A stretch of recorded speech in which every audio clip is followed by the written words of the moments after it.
નમસ્કાર. News of Gandhinagar daily headlines today. મહારાષ્ટ્રની ચૂંટણીમાં ફડણવીસ અને અજીત પાવર કેમ છે સામસામે?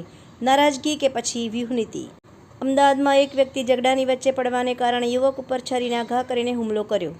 રાજકોટના મહાનગરપાલિકામાં ગાર્બેજ કલેક્શનમાં 500 કરોડનું કૌભાંડ થયું. વડોદરાના નયનાબેનની જમીન ગુજરાતમાં સૌથી વધુ ઓર્ગેનિક કાર્બનનું પ્રમાણ ધરાવે છે. વાંચવા જેવો લેખ. તંત્રી સ્થાનેથી સ્ટાર્ટઅપને પ્રોત્સાહન આપવા માટે સેબી એન્જલ ફંડ માટે નિયમો સરળ બનાવશે. રાધારાણીએ રવિવારે રસોડે રજા રાખી દીધી. વાંચવા જેવો લેખ. ભરત વૈષ્ણવ.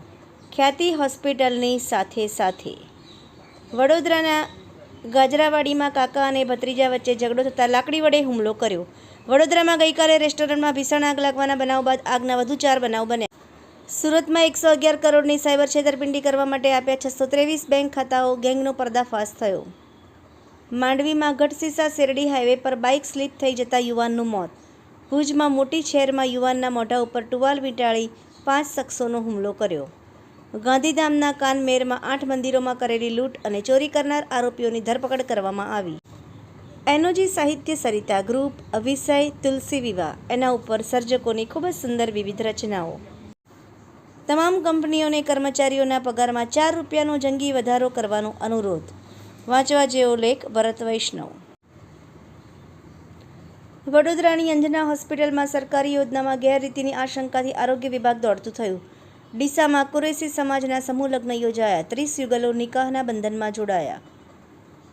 જૂનાગઢ ખાતે મારી શાળા આચાર નવાચાર પુસ્તકનું લોકાર્પણ.